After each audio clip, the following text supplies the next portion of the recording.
السلام علیکم ورحمۃ اللہ وبرکاتہ۔ روزے کی حالت میں داڑھی کٹوانا، شیونگ کروانا، مونچھ بنوانا اور داڑھی کو ترشوانا یہ کیسا ہے؟ کیا ایسی صورت میں روزہ مانا جائے گا یا نہیں؟ روزہ ٹوٹے گا یا نہیں؟ آج انشاءاللہ اسی بارے میں آپ کو بتاؤں گا۔ لوگوں کے ذہن میں ایک طرح کی غلط فہمی ہے، وہ غلط فہمی بھی آپ کی دور ہو جائے گی۔ داڑھی رکھنا جس طریقے سے اور دنوں میں ضروری ہے، اسی طریقے سے شرعی اعتبار سے ایک مشت داڑھی رکھنا ہر مسلمان پر یہ ضروری ہے۔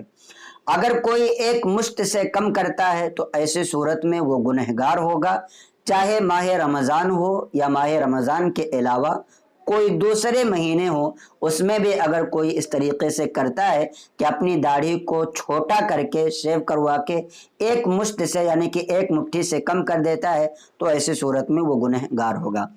داڑھی مڈانا ویسے بھی حرام ہے اور روزے کی حالت میں بھی مڈانا حرام ہی ہے۔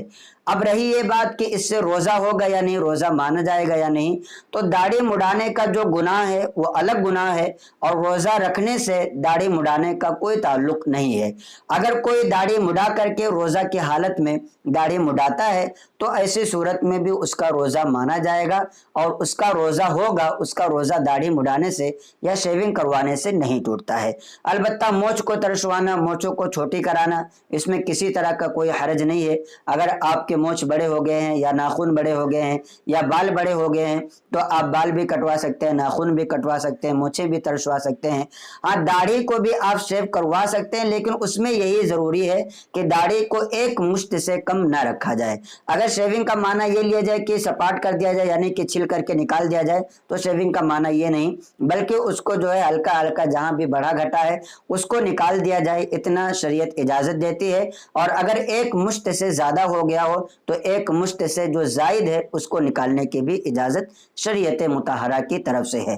اب بہرحال اگر کوئی روزے کی حالت میں داڑھی کو مڈواتا ہے تو داڑھی مڈوانا جس طریقے سے روزے کے علاوہ دوسرے دنوں میں حرام ہے، گناہ کا کام ہے، اسی طریقے سے روزے کی حالت میں بھی مڈوانا گناہ اور حرام کا کام ہے، لیکن اس سے روزہ نہیں ٹوٹے گا۔